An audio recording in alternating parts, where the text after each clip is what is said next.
Landing on an aircraft carrier is dangerous, but even more so when things don't go according to plan.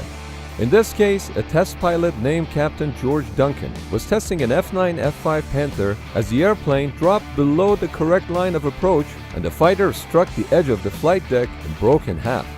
You would think that was the end of it for the pilot, right? But it's not what you think. Thanks to the swift reaction of the flight deck crew, the pilot was pulled out alive and the fire was quickly extinguished. In 6 months, Captain Duncan was back at flying and later on became a lawyer. Today, under standard operational procedures, when landing on aircraft carriers, pilots apply full throttle at touchdown. If they catch one of the 3 or 4 arresting wires, they come to a full stop. Otherwise, the full throttle provides sufficient power to continue down the angled flight deck and become airborne again. This is known as bolter. During the subsequent pass, the bolter aircraft will attempt to land again. But in the early days of aircraft carriers, this was not always possible because carriers had traditional flat-top designs instead of the modern angled flight deck. This meant that airplanes were landing right in front of the other parked airplanes, so there was very little room for error. For this reason, emergency flight deck barriers were installed at the end of the landing area.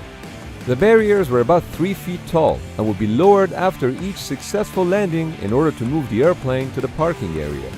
If something did go wrong, like a broken tailhook, the deck barriers were essential in stopping the aircraft from crashing into the flight deck crew or parked airplanes. After hitting the barrier wires, airplanes usually sustained heavy damage and sometimes even burst into flames. The flight deck crew were also as likely to get injured as the pilots themselves due to the wires flying around the flight deck. As you can see in this example, barrier wires were not always sufficient to fully stop an aircraft, so a better solution was needed. Don't worry, this airplane's pilot was successfully rescued by a helicopter. Presently, barrier wires are no longer used as they were replaced with barricade netting, which kind of resembles a tennis net. The modern barricade emergency recovery system consists of multiple engagement straps approximately 20 feet in height.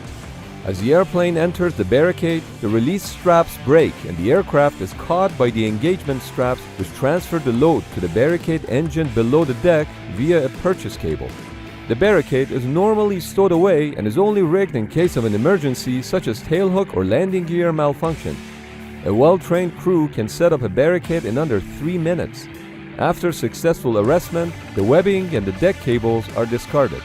Real good. Keep the scan going. Little power on. Little more power. Little more power. Just a little. Cut, cut, cut, cut, cut, cut, cut. Drop your nose. Drop your nose. Stay with it. Stay with it. Stay with it. Stay with it. Stay with it. You're good. Beautiful. While barricade arrestments are rare, they still occur from time to time, and for this reason, all American aircraft carriers are equipped with them. While such landings are harsh on the pilots and often lead to major damage to the aircraft, this is still way better than the alternative.